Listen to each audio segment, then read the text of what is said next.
요즘 그 어떤 분보다 바쁜 분을 한번 모셔봤는데요. 신당 창당을 위해 달리고 있는 분입니다. 시그널픽에서는 이준석 전 대표를 한번 모시고 얘기를 들어보겠습니다. 어서 오세요. 네, 안녕하세요. 예, 신당 창당 뭐 지금으로서는 100이다. 그걸 여기서 저희 처음 말씀하셨고 네. 하루에 1%씩 오른다라고 네. 하셨는데 지금 오늘 이 시점에서는 얼마까지 오른 그거 매번 물어보는데 저도 이제 까먹었어요. 한 이제 65, 카운터. 70 됐나 이제. 70 정도 됐나? 그 날짜가 그렇게 됐네요. 예. 네. 그 행보가 좀 알려진 게 있어서 이 질문부터 예. 드리고 싶은데 26일에 대구를 가신다고요. 그 천하용인 멤버들이랑 가시는 거죠? 예. 26일 날 그 저희 연락망 구축한 걸 가지고요. 그냥 문자 한번 뿌려봤습니다. 예. 다 같이 한번 모여가지고 얘기하지 않으시겠습니까? 이렇게 했는데 네. 사실 저도 정당 행사 많이 해봤지만은 전당대회도 해보고 많이 해봤지만은 다 버스 동원이거든요. 예, 그런 거 아니면 뭐 구의원, 시의원들을 부탁해가지고 조직 동원하고 이런 건데. 조직 동원이죠. 예. 예, 그런 거 없이 과연 얼마나 자발적으로 많은 사람들이 모일 수 있을까 이런 기대를 가지고 지켜보고 있습니다. 저희 연락망에서 예. 대구 경북으로 신청해주신 분들 한번 문자 보내봤습니다. 네. 그러면 그분들을 좀 모으는 그 날이 되는 거겠네요. 26일은? 모아서 뭐 다른 것보다도 예. 결국엔 천하용인 팀 같은 경우에는 지난 전당대회에서도 많은 사랑을 받았고 그러다 보니까 좀 그분들과의 접점을 늘리는 그런 시작으로 보면 될 것 같습니다. 근데 지금 온라인 연락망 참여자 수도 좀 네. 공개를 하다가 지금은 좀 안 하고 계신 것 같은데 뭐 어느 정도로 좀 인원이 늘어났어요? 매일 한 2,000명 정도씩 이제 들어오는 단계니까요. 지금 예. 한 5만 명 정도 됐을 겁니다. 근데 이 참여자 수에 대해서 좀 의미 없다 뭐 이렇게 말하는 분도 있잖아요. 뭐 이런 거 있더라고요. 뭐 중복 예. 참여 가능하다. 해보라고요. 어떻게 되는지. 그러니까 저희가 들어온 걸 보면요. 이제 이름하고 그다음 전화번호하고 그다음에 뭐 성별하고 지자체 그리고 예. 메일 주소가 있거든요. 네. 그런 거 뭐 중복을 체크하고 이런 거 하는 건요. 메일 주소가 우리나라 사람들 보통 네이버나 아니면 한메일 이런 거 쓰거든요. 그럼 네이버를 딱 보면 아이디가 앞에 붙어 있잖아요. 네. 그걸 블로그.네이버하고 찾아보면요. 실존하는 사람들이에요, 전부 다. 네. 그럼 중복 참여도 안 되는 거고 뭐 네. 그렇게 좀 일각에서 제기하는 의혹 뭐 그런 거는 있을 수 없는 일이다. 그렇게 믿고 싶겠죠. 그러니까. 예. 네. 그런데 그럼 뒤집어 놓고 생각하면 제가 만약에 중복 가지고 뻥을 칠 거였으면 30만이라 하지 왜 4만이라 하겠습니까? 5만이라 그랬습니까? 지금 이제 오늘 보니까 49,700인가 이렇던데 거기서 중복을 체크해보면 어떤 중복이 가끔 나오냐면요. 이게 그 뭐야 구글 폼 제출할 때 폰으로 하다 보니까 네. 제출 버튼을 잘못 눌러가지고 다시 한번 누르시고 이런 분들이 있어요. 그런 거 정도만 제거하고 나면 뭐 제 생각에는 몇백 안 빠집니다. 4,500 안 빠집니다. 49,500 정도에서. 그건 뭐 약간 기술적인 오류 같은 거니까 뭐 그거를 제외하면 실제로 있다고 하셨고 대구에서 그러면 이분들 모아서 뭘 하실 생각이신 거예요? 원래 정치 행사에 다 그런 거 아니겠습니까? 또 가가지고 저랑 천하영이 마이크 잡고 또 이런 모두 발언 비슷한 거 하고 그다음에 저희가 이번에 들어갈 때는 아마 종이를 마련해가지고 들어가기 전에 다 이제 질문을 아마 받을 것 같아요. 네, 그래서 질문을 원래 제가 어제 고려대 가가지고 한 3시간 동안 질의응답을 했거든요. 네. 근데 이게 하다 보니까 마이크가 오가는 시간이 너무 오래 걸려요. 네, 그래가지고 또 컴팩트하게 진행해가지고 최대한 많은 질문에 답을 할 수 있기 위해서 미리 써서 받는 식으로 해서 써서 받아서 추첨 즉석에서 할 겁니다. 네. 그러면 사실 일요일에 어떤 모이는 게 이준석 신당으로 가는 과정에서 어느 정도의 좀 실제로 모일 만한 사람인가 좀 실체가 드러나는 행사라고 볼 수도 있겠네요. 뭐 실체라고 보기에는 예. 그러니까 오프라인에 오는 분과 또 그리고 오프라인에 오지 못하는 사정이 있는 분들은 굉장히 수치 차이가 크게 납니다. 왜냐하면은 당장 일요일 오후 2시 이야기로 했기 때문에 네. 예를 들어서 교회나 이런 데 다니시는 분들은 청년부 예배 이런 게 오해 있거든요. 그래서 그런 것 때문에 참석 못 하시는 분도 있을 테고 또 정작 일요일까지도 뭐 장사를 하셔야 되는 분도 있을 수 있고 네. 차이가 있겠지만은 대충 배수로 예상이 가능하죠. 네, 어느 정도의 그런 지지세가 있는지는. 그러면은 왜 그 얘기 하셨잖아요. 뭐 버스로 92대 동원하는 분 얘기를 좀 언급하신 적이 있는데 네. 좀 예상하시기로는 어느 정도 인원이 좀 모일 거다 이렇게 좀 예상이 저도 되세요? 모릅니다. 그런데 예. 적어도 대구란 공간에서 그게 지금까지 지금 대구의 12명 의원들 제가 잘 알지만은 네.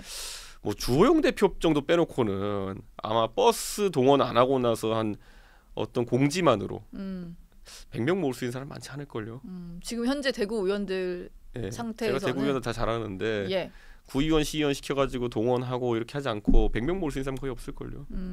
근데 사실은 좀 이게 천하용인 그때 한번 회동하시고 나서 현역 의원 합류도 있을 거다라는 얘기도 나왔고 그랬는데 사실은 뭔가 어떤 인원수라든지 실제로 합류할 만한 분의 어떤 이름이라든지 이게 공개가 안 되니까 진짜 있는 걸까라는 얘기도 있고 그 와중에 사실은 합류할 것 같았던 분들 뭐 김웅 의원이라든지 김재섭 뭐 당협위원장이라든지 이런 분들은 안 가겠다 이러니까 저는 이상민 의원에 대해서도 이상민 의원 본인은 저랑 만났다고 밝히셨지만은 저는 네. 확인을 안 해드렸어요. 왜냐하면 그런 일이 생길 것 같아가지고요. 네. 지금 이상민 의원 굉장히 양쪽에서 곤란한 위치에 가셔가지고 결국에는 예상치 않았던 국민의힘까지 가야 되나 이런 얘기까지 나오고 있잖아요. 네. 저는 어차피 신당이라는 거는 뭐 대한민국 역사에 없었던 일들도 아니고 굉장히 이 안에서 정보 통제를 하는 게 중요합니다. 왜냐하면 예를 들어서 제가 우리 현역 의원에 대해서 미리 얘기한다면은 그게 뭐 광고하는 것도 아니고 네. 대신 그 사람은 포섭과 회유와 협박의 대상이 됩니다. 바로 못 가게 만들어 버리는 못 가게 만드는 건 다행이지만 못 가게 뭐 포섭하고 회유하는 건 다행이지만 협박도 할 수 있고요. 별의별 게 다 들어올 수 있습니다. 예. 그래가지고 그거는 굉장히 조심스럽게 접근하는 게 당연히 그 대상자에 대한 예의고 네. 지금 시점에서 제가 봤을 때 당장 뭐 당무 검사 결과 발표한다 이런 거부터 해서 협박이 이제 들어가고 있거든요. 그런데 의원들이 다 지금 상황을 잘 인지하고 있습니다. 어떤 상황인지 그러니까 걱정할 필요 없습니다. 뭐 지금 이제 드러내놓고 활동을 못하지만 어쨌든 이제 계속해서 소통하는 분들은 있다 이렇게 우리 당에서는 특히 저랑 일상적으로 소통하는 분 굉장히 많고요. 예. 그런데 거기에 있어가지고 다들 신당이라는 거에서 한 두세 달 전부터 상의한 분들도 있어요. 네. 그리고 여기서 굳이 말하자면은 이제 오히려 민주당의 비명계라고 하는 분들 네. 이분들은 제가 안면도 못 튼 분들이 많아가지고 그 정도의 지금 관계를 형성하고 있는 거지. 네. 그리고 신당이라고 하는 거 이렇게 보시면 될 것 같아요. 지금까지 뭐 안철수의 예전 2016년 국민의당도 그렇고 이런 거 다 2월에 생겼습니다. 그렇게 임박해서 생겼었나요? 그러니까 기록을 찾아보시면요, 김대중 대통령이 당내에서 오히려 새천년 민주당이라는 걸 만드실 때도 1월 말에 생겼고요. 그러니까 자꾸 저한테 뭐 빨리 움직여라고 하는 분들은 오히려 조급한 분들이에요. 궁금하니까. 예. 예, 궁금하니까라는 거는 긍정적인 의미의 궁금함도 있겠지만은 어떻게 되는지 궁금해서. 이게 잘 되면 어떻게 되나 노심초사하는 분들 같은 경우는 빨리 좀 해라 이렇게 하는 식으로 나오거든요. 근데 아니, 신당이라는 게 만약에 한다 그러면은 그거는 굉장히 일생일대 도전인데 네. 조심스럽게 해야죠. 누가 그거를 주변에 쪼은다 그래가지고 장도 안 섰는데 갑자기 가서 좌판 깔고 이렇게 누가 합니까 지금. 예. 근데 지금 일단 12월 27일로 날짜는 계속 나오고 있는 상황이고 예. 그러면은 그 시점 안에는 이제 결단을 할 거다 이렇게 결심일자 있잖아요. 당연히 그때가 되겠죠. 예. 근데 이제 그런 얘기도 있어요. 왜 계속 기다릴까라는 거에 있어서 뭔가 당이 변화하고 대통령이 변화해야지 뭐 당에 남는다는 얘기를 계속 해왔었는데 지금 실상을 보면 뭐 이 대표의 어떤 요구나 이제 뭐 그런 발언에 대한 반응도 별로 없고 그렇다면 사실 바뀔 가능성이 거의 없는 거면 그냥 조금 빨리 움직여도 되는 거 아니냐 이런 생각들이 아니죠. 원래 있거든요. 모든 정치적 행동은 게임 이론입니다. 예. 게임 이론이 뭔지 이제 모르시는 분은 게임하냐 이렇게 하실 수 있는데 게임 네. 이론은 게임과 아무 상관이 없습니다. 예. 그는 게임 이론이라고 하는 거는 예를 들어 제가 만약에 먼저 움직여가지고 어떤 행동을 했을 때 만약 이게 정말 위협적이다. 그러면은 남아 있는 사람들 중에서 쇼를 할 수 있는 영지가 생기는 겁니다. 쇼를 할 수 있는 예. 거지. 바뀐 척. 네. 예. 아니면 이준석이 요구하는 사항은 예를 들어 박정훈 대령에 대한 처벌안 안 받아주다가 네. 한동훈을 띄워놓고 그 말은 듣는 척 할 수 있습니다. 아. 예, 그러니까 게임 이론이라는 게 그런 거예요. 그러니까 그걸 다 상대가 어떻게 움직일지 다 보고 나가지고 가는 것이고 그게 아무리 진정성 없는 행동이라 하더라도 거기서부터 이제 그게 아니라 보수가 잘 되길 바라는 방향으로 뭔가 하는 게 아니라 네. 이준석이 안 되는 방향으로 할 것 같으면 할 수 있어요. 예. 근데 저는 이제 그런 것들 다 놓고 변수를 지워가면서 움직여야 되는 게 상식적인 선이지. 예. 제가 그걸 왜 당해줍니까 제가 상대의 수에. 패를 이미 미리 다 깔 필요가 없다. 이렇게 좀 쉽게 이해하면 아까 되겠습니다. 말했던 것처럼요. 그 대한민국 역사상의 여러 가지 나름 이제 성공에 가까웠던 제3당 시도들은요. 네. 2월에 창당했어요. 네. 그러니까 저는 그 여유를 다 활용하면서 제가 정치적으로 움직이는 것이지 뭐하러 상대에게 패를 알려주고 뭐하러 상대에게 시간을 줍니까? 지금 근데 금태섭 전 의원과는 네. 신장을 좀 같이 하라는 조언도 있었고 실제 만나셨잖아요. 지금 뭐 약간의 이제 만남이 계속 진행이 되고 있나요? 뭐 교류라던가? 제가 20곡에 같이 그런 거 다 안 하기로 했기 때문에 네. 얘기 안 합니다. 그런데 누구와 어떤 걸 하는지에 대해서 말 안 네. 하시겠다. 예를 들어 지금 예. 금태섭 의원 같은 경우에는 지난 한 6개월 정도 신당 움직임으로 달려오셨거든요. 네. 근데 지금까지의 그 모드로는 그 임계치 이상의 주목을 받지 못하셨어요. 냉정하게 보면은.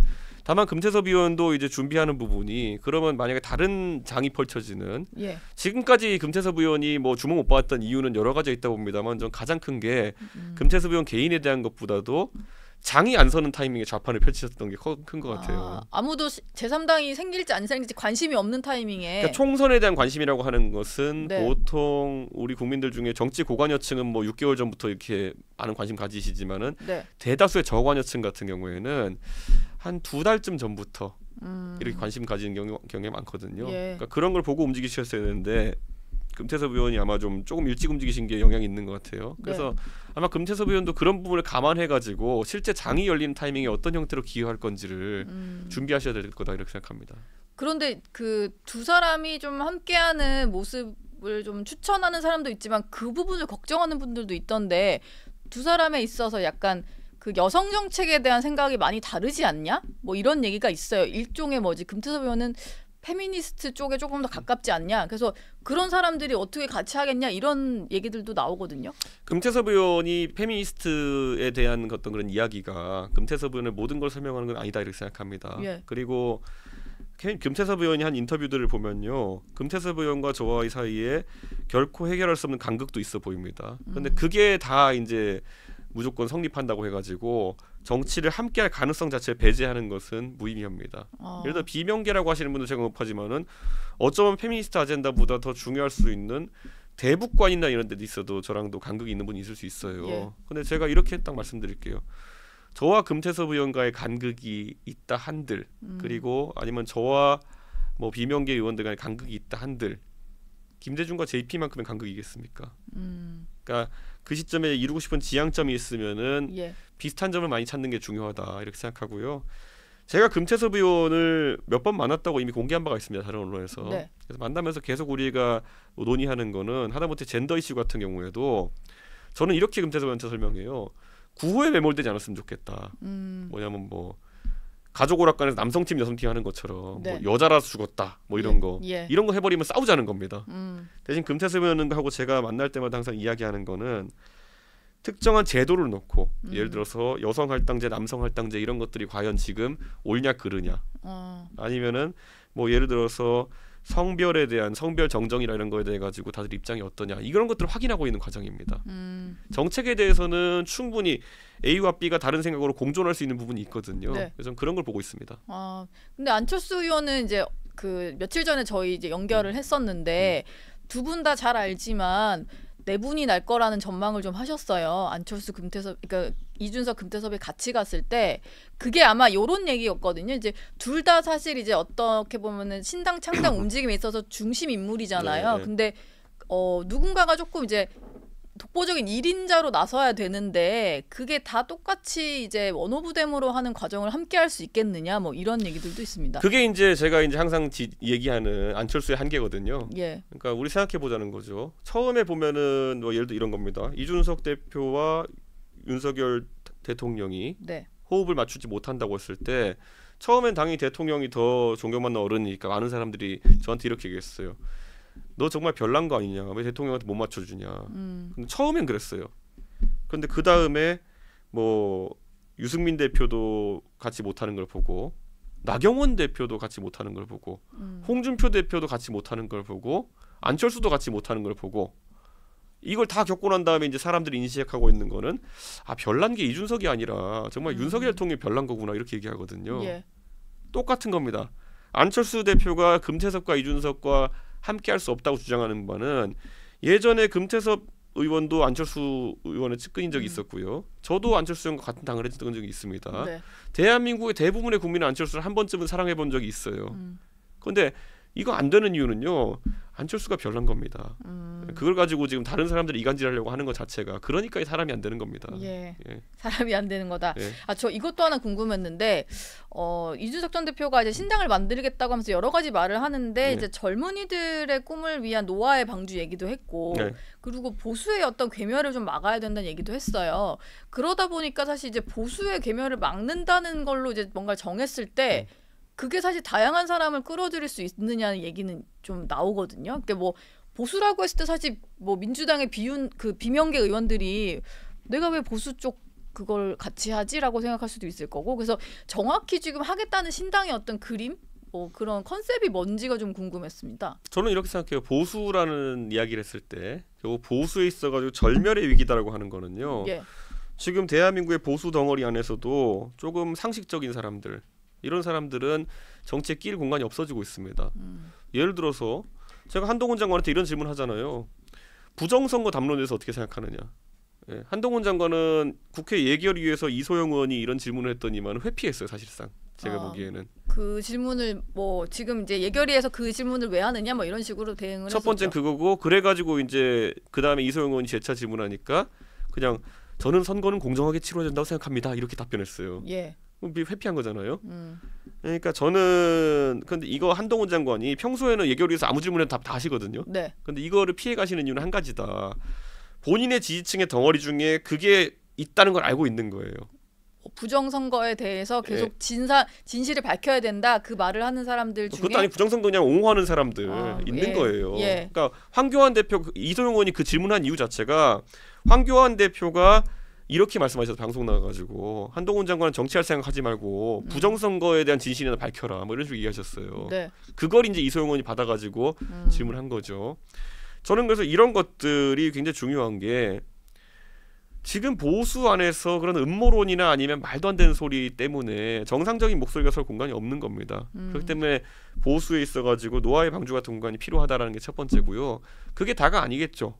그리고 노아의 방주라는 곳에는 절멸을 막기 위한 사람들이 타겠지만은 확장도 중요한 겁니다. 예. 그래서 저는 지금 솔직히 말하면은 비명계라 하시는 분들 중에 보면은 제 생각에 중도 보수의 카테고리를 넘어서는 분들이 그렇게 많은가라는 생각도 합니다.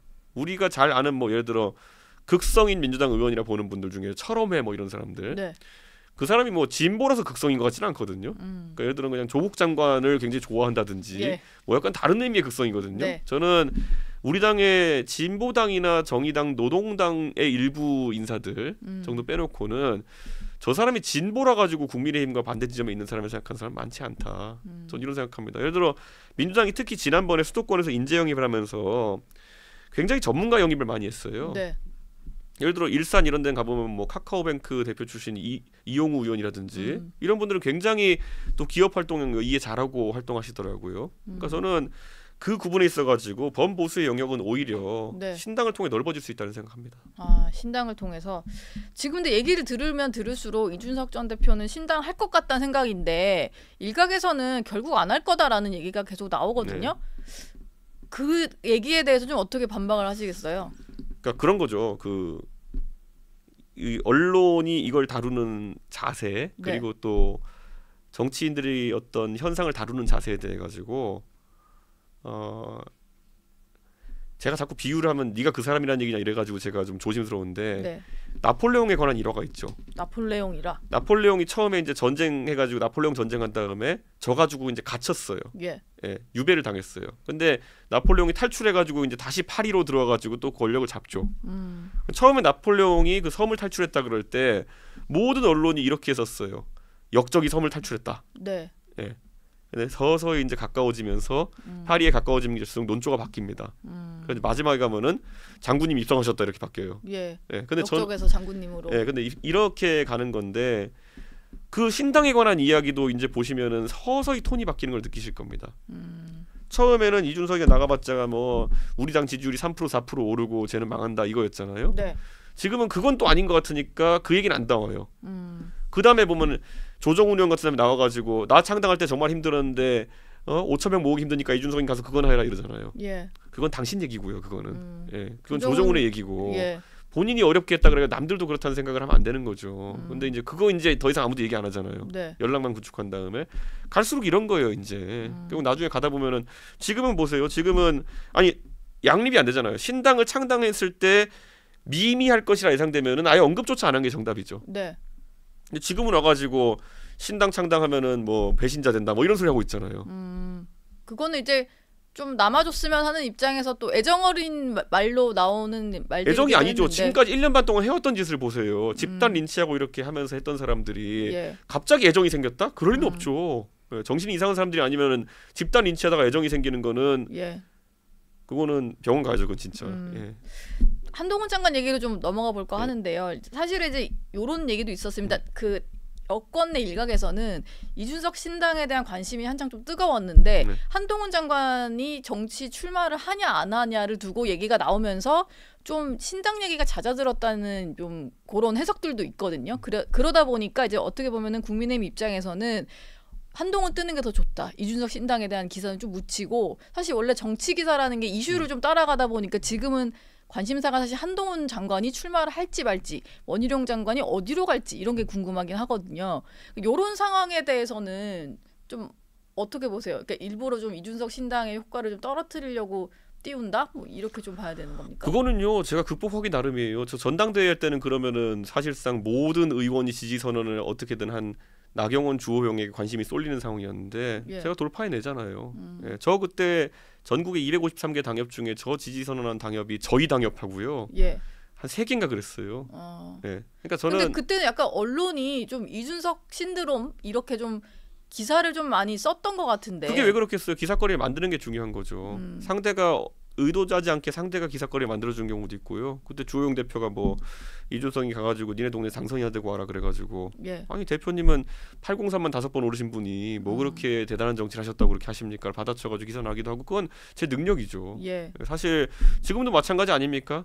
집단 린치해가지고 완전히 꾸겨가지고 쓰레기통에 집어넣었다 생각했는데 다시 튀어나와가지고 신당 얘기 나오고 있고 아마 오히려 되게 당황스러울 겁니다. 근데 한동훈 장관 때문에 사실 조금 이렇게 기사 그 비율에서 좀 밀린 거는 사실이잖아요. 아니 그거야 당연히 신당 창당설이라는 건 나온 지 이제 한 달 가까이 된 이슈고 예. 한동훈 장관 이슈는 나온 지 한 2, 3일 된 이슈니까 초기 주목도가 크겠죠. 네. 그래서 저는 한동훈 장관이 정치할 거는 예견된 거였기 때문에 저는 특별한 상황은 아니라 이렇게 생각합니다. 아, 이것도 조금 지나면은 또 잦아들 만한 상황이다 이렇게 보시는 거예요? 그렇죠. 이게 세계관이라는 게 중요한 게요. 그 매번 이제 이런 게 있어요. 어르신들이 저한테 보면 이제 하는 말씀이 뭐 너는 왜 MBC랑 KBS만 나가고 왜 TV조선이나 채널A는 출연 안 하느냐 예. 이렇게 얘기하거든요.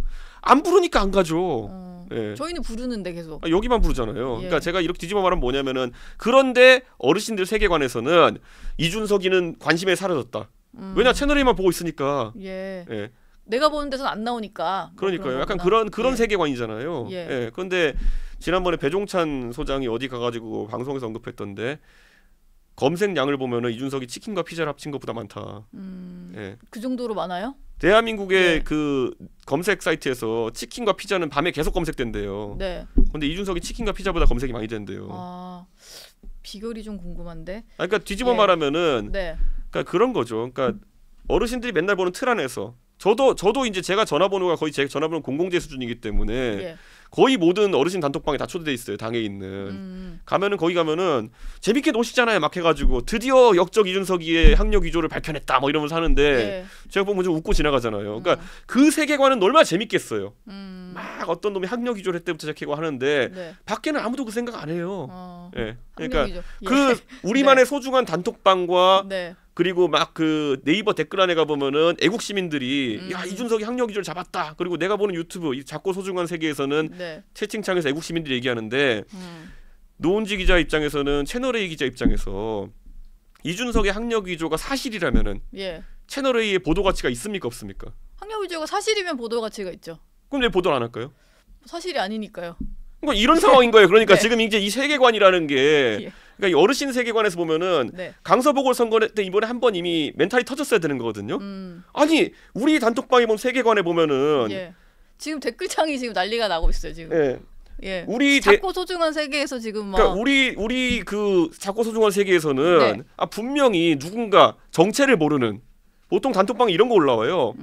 막 글인데 권위가 없으니까 뒤에다 마지막에 이렇게 붙어요. 캐나다에 있는 모 박사가 이렇게 이런 거 해요. 예. 캐나다에 있는 실체가 있어요? 캐나다에 있는 무슨 박사님이 심혈을 들여가지고 한자까지 써가면서 글 작성하셔가지고 이번 강서 보궐선거는 무조건 네. 이긴다. 네. 이준석이가 방송 나가가지고 악담하는 거다. 예. 그런데 결과 보니까 이준석이 말이 맞았어요.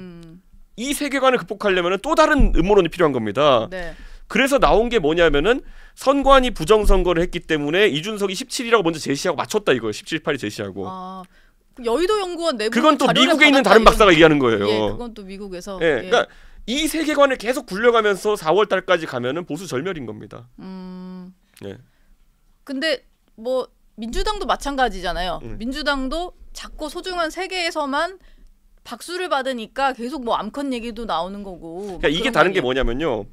그 최강욱은 그냥 이상한 사람이고요. 암컷 이런 거 하는 거는 예. 그 이상한 사람이고 그 민주당은 적어도 그거를 얼굴 깔고 나와가지고 하는 스피커들이 해요. 그러니까 보수 진영에서 봤을 때는 굉장히 안 좋게 보는 예를 들어 네. 김어준 씨나 아니면 박시영 대표나 아니면 이런 사람이 나와가지고 나름의 분석을 해가지고 이제 얼굴을 내밀고 방송을 하거든요. 근데 보수 단톡방에 있는 많은 거는 아까 말했던시 제미 과학자, 예. 아니면 제 캐나다 애국 시민, 실체가 없는 아니면은 그거 넘어서 가지고 뭐 네. 본인을 호로 지칭하시는 분 뭐 이런 거, 청풍 무슨 김 선생 뭐 이런 사람들, 예. 이런 분들의 밭글이 그냥 돌아요. 그냥 네. 다 글이. 그러니까 이거는 무책임한 세계거든요. 거기다가. 예. 근데 이걸 그냥 이거 언제까지 하고 있을지 궁금한데요. 이 세계관에서는요. 네. 이준석은 굉장한 사람이 돼 있어요. 예. 그 안에서는 그러니까 저 요즘 들어서 제일 황당한 게 뭐냐면요. 저한테 와가지고 4호선 지하철 방금도 타고 오는데 오늘은 안 그랬지만 가끔가다 이런 거 되게 많아요. 뭐 이런 뜬금없는 거. 이준석 씨 최근에 결혼하셨던데 아직도 상계동 사십니까? 이래요. 예. 제가요? 근데 뭐냐면 그 조국 딸이랑 결혼하는 거 아니었어요? 막 이래요. 그 다 옛날 건데 그거 아직도 돌아다니나 보네요. 그러니까 이미 그 세계관에서는 예. 이준석은 민주당에서 공천받기 위해서 조국 딸과 결혼하고 거기에 학력 위조를 덮기 위해 가지고 민주당에게 이렇게 싫은 소리 안 하고 네. 윤석열 대통령과 싸우고 있다. 뭐 이런 거 세계관이에요. 그러니까 이거는 애초에 논리적으로 믿는 것 자체가 이상하지만은 네. 작고 소중한 세계에서는 재밌거든요. 예. 그거에 뭐 정말 그냥 극단적인 어떤 유튜브 세계 뭐 이런 얘기인 것 같고 지금 이제 저희 정치 시그널 보시는 분들은 네. 또 건전한 얘기 하시는 분들이니까 네. 일단 뭐 저희가 너무 뭐 유튜브 얘기로 많이 넘어갔고 예. 사실 한동훈 장관 얘기를 좀 시작을 했었는데요. 예. 이게 좀 궁금해요. 그 한동훈 장관 얘기를 하면서 약간의 어떤 좀 호감이 있는 듯한 느낌은 들었는데 어쨌든 당의 개혁적으로 보탬이 된다면 동지가 될 수 있다 이런 얘기를 했습니다. 근데 개혁적이라는 게 뭐 당 지도부에도 쓴소리하고 대통령에도 쓴소리하라 뭐 이런 얘기인 건가요? 그렇죠. 저는 예를 들어 한동훈 장관이 이제 보면은 뭐 예를 들어서 어제 서영교 의원이랑 이렇게 예. 설전을 벌이시더라고요. 무슨 뭐 이렇게 청탁하고 이러셨던 분이 뭐 이렇게 하냐. 그러면 저는 한동훈 장관이 이런 얘기를 많이 깔아놨기 때문에 한동훈 장관이 말의 일관성을 지키려면은 네. 당에 들어서 해야 될 말이 되게 많습니다. 왜냐하면 잘 아시지만 법조 취재와 정치부 취재는 너무 달라요. 예. 법조 취재라는 거는 사실 법조인과의 관계 속에서 취재원이 되기도 하니까 취재 대상이 되기도 하면서 결국에는 어느 정도 인간관계를 유지하면서 가야지 계속 취재 활동을 할 수 있는 지점도 있거든요. 네. 정치부는 근데 국민을 대신해 가지고 굉장히 센 질문 던져야 되는 거예요. 예를 들어 한동훈 장관이 오면요, 제 생각에는 한동훈 장관을 좀 약간 비판적으로 시각으로 보는 언론이 있다 그러면요, 김건희 여사의 특검에 대해서 물어볼 겁니다. 예. 어떤 입장 가지고 있는지. 거기다 뭐 김건희 여사의 학력 위조에 대해서 물어볼 수도 있습니다. 근데 이런 질문들을 어떻게 한동훈 장관이 답하냐에 따라 가지고 지금까지 쌓아온 것들이 플러스가 될 수도 있고 마이너스가 될 수도 있는 겁니다. 근데 거기에서도 무조건 특검해야 됩니다라고 할 수도 없는 노릇이고 뭐 그렇지 않을까요? 한동훈 장관 입장에서는 본인이 이제 검찰의 어떤 이제 법무부 장관으로서 저는 근데 이렇게 수사를 생각해요. 했던 게 저는 있으니까. 윤석열 대통령이 우리 국민들의 스타 검사로 각인되고 네. 굉장한 스타로 떠오른 이유는 일반적인 정치 검사와는 매우 다른 모습을 보여줬기 때문이에요. 예. 무슨 말이냐면은 윤석열 대통령은요, 어느 정권에나 할 말을 했던 사람 이미지였습니다. 박근혜 대통령 시절에는 국정원 댓글 수사를 하면서 정권이 불편한 수사를 했고요. 그 다음에 문재인 정권 때도 보면은 조국 장관 같은 사람을 봤을 때 이건 내가 용납할 수가 없다. 네. 그래서 엄정한 수사를 했던 것이고요. 그렇기 때문에 윤석열 대통령은 누가 뭐래도 검사 시절의 윤석열 대통령은 수사가 예를 들어 과잉 수사냐 아니면은 이런 문제는 있을 수 있어도 진영을 가리지 않고 공정한 수사를 해왔다는 평가를 받을 수 있는 거예요. 네. 저 사람은 정치적 고려 없이 그냥 부정이라 그러면 다 때려잡는다. 그게 대통령의 가장 큰 정치적 자산입니다. 근데 한동훈 장관이 그걸 할 수 있겠느냐? 저는 할 수 있을 거라 봅니다. 저는 한동훈 장관의 지금까지 모습을 보면은 네. 윤석열 대통령이 그런 공정한 수사를 했을 때 한동훈 장관도 같이 한 거 아닙니까? 그랬죠. 그러니까 저는 충분히 할 수 있다라는 생각을 하는 것이고 그게 이제 정치인으로서 굉장히 중요한 그 잣대가 될 것이다. 근데 지금 사실 한동훈 장관에게 사람들이 좀 관심을 갖고 좀 속 시원하다 하는 것은 민주당 의원들에 대해서 좀 잘 싸우기 때문이기도 하잖아요. 사실 이제 이재명 대표 얘기도 계속 하는 거고, 뭐 법카로 소고기 사 먹고 뭐 초밥 시켜 먹으면 탄핵 사유다라고 얘기하고, 서영교 의원도 본인은 떳떳하냐 이런 얘기를 하는데 민주당이랑 이렇게 잘 싸우는 것도 되게 좀 도움되고 큰 자산 아닙니까, 당에는? 저는 한동훈 장관이 그래서 선을 되게 잘 긋고 있다는 생각을 해요. 예. 그러니까 뭐냐면 한동훈 장관도 본인이 예를 들어 정치권에 나왔을 때 받을 비판과 지적 중에 보면은 예를 들어 내로남불로 걸릴 만한 상황을 안 만들려 노력하는 것 같아요. 예를 들어 한동훈 장관이 네. 이재명 대표의 법카나 아니면 이런 것들을 공격하는 거 많이 봤잖아요. 잘해요. 그리고 예. 서영교 의원의 어떤 이런 얘기 하는 거 잘 봤어요. 근데 가족 문제나 이런 걸 넘어가는 걸 되게 조심해합니다. 본인의 가족 문제로 넘어가는 것. 아니, 본인보다는 그 상대방의 상대방의 연좌 이런 걸 공격하는 건 되게 조심스러워합니다. 그래서 이재명 대표도 가족도 가보면은 뭐 약간 우려되는 상황이 있고 몇 가지 있거든요. 예. 그거 안 넘어가요. 근데 그거는 치밀한 계산인 겁니다. 본인의 어떤 가족으로 왔을 때 이제 내로남불로 읽힐까봐. 그렇죠. 그런 것들이 공격을. 이제 있을 수 있기 때문에 저는 그래서 한동훈 장관이 굉장히 똑똑하다라는 생각을 했거든요. 예. 그리고 공격도 외과수술적으로 한다라는 생각했거든요. 다만 이제 이게 넘어서 가지고 이제 그렇기 때문에 더더욱 아까 내가 말했을 때 나중에 만약에 대통령의 가족이나 이런 것에 공격이 들어왔을 때 그런 거는 저는 응답할 의무가 없습니다. 이렇게 넘어갈 가능성이 높거든요. 예. 근데 그런 거는 되게 계산을 잘하는데 정치부 질문은 그걸 넘어선 범위의 걸 경험하게 된다. 우리가 예전에 반기문 총장이 오셨을 때 네. 모두가 바라보던 세계 대통령의 위치에서 대통령 도전자의 위치로 내려오시니까 별의별 게 다 나오잖아요. 그렇죠. 그때 뭐 생수도 왜 애비양을 샀냐 뭐 이거부터 해가지고 여러 논란이 있었죠. 그리고 뭐 공항철도에 표를 왜 못 끊느냐. 예. 그 다음에 또 나온 게 있다면 뭐 이런 거 되게 좀 당황스러운데 어디 그 묘소에 가셔가지고 상석을 왜 밟냐 이런 거. 예. 근데 사실 지금 와서 생각해 보면 그렇게까지 제가 봤을 때는 어떤 대통령의 자질이 없는 논란은 아니었는데. 근데 그게 이제 예. 그 당시에 그 상석 밟기 이런 거는 막 싸가지론도 아니고 무슨 막 예의범절 논란으로 갔어요. 예. 그러니까 제가 이런 걸 우리가 잘 봐야 되는 게 정치부 취재라고 하는 것은 그만큼 치열하다. 네. 예, 그런 생각입니다. 예. 뭐 한동훈 장관 얘기하다 보니까 시간이 뭐 훌쩍 흘렀는데 네. 이 얘기를 조금 같이 나눠보고 싶은데요. 일단 그 한동훈 장관이 그 여의도에서 쓰는 300명의 여의도 사투리 말고 본인은 국민의 화법을 쓰겠다라고 했어요. 근데 한 장관이 좀 이렇게 기존의 기성 정치인과 좀 차별화하는 부분이랄까? 이런 거과 좀 이제 젊은 층에도 좀 소구력이 있다 보니까 사실 이 전 대표랑 좀 비슷하게 겹치는 거 아니냐. 어찌 보면 이제 청년층의 어떤 소구력이 있는 것으로서 한동훈 장관 좀 대체할 수 있는 거 아니냐 얘기도 있거든요. 저는 한동훈 장관이 이제 대중적으로 갔을 때 결국에는 지금 논리적으로는 한동훈 장관이 굉장히 논리력이 있는 사람인 건 저는 알아요. 예. 말하는 걸 보면은 그럼 그 다음에 있는 거는 정치는 어차피 이제 수사학의 영역으로 들어가게 되는 거거든요. 그럼 수사학에 갔을 때 예를 들어 저는 미국에 있을 때 오바마 연설하는 걸 보면서 많이 배웠어요. 그리고 그 스타일 아니면 한국에서는 노회찬 의원 스타일 같은 걸 많이 참고하려고 했거든요. 네. 그런데 이게 이제 300명이 쓰는 사투리 대신 5천만 원 화법 쓰겠다가 수사학적인 표현입니다. 네, 수사적인 표현이죠. 그러니까 저는 도전을 하고 있다라는 생각이 들고 첫 단추는 잘 끼웠다. 저는 이런 생각합니다. 이게 미국 정치인을 연설할 때 보면은 굉장히 많이 나오는 수사적 그 화법입니다. 근데 이걸 누가 조언했던지 한동훈 장관이 스스로 깨우쳤던지 간에 네. 되게 좋은 화법이에요. 그러니까 뭐냐면 그 이런 미국 대통령의 연설에 보면 이런 게 있어요. 민주주의가 우리의 언어입니다. 뭐 이런 거.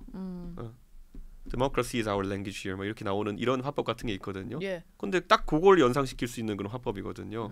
예. 그러니까 저는 한동훈 장관이 이런 쪽으로 준비를 했을 때 한 번이나 두 번쯤 연설이 터지는 지점이 나오면 굉장히 성공할 것이다. 예. 한 장관에 대해서는 좀 되게 우호적이신 것 같아요. 왜냐면 그러니까. 저는 정치인 볼 때 예. 제가 이제 전 능력주의라고 하잖아요.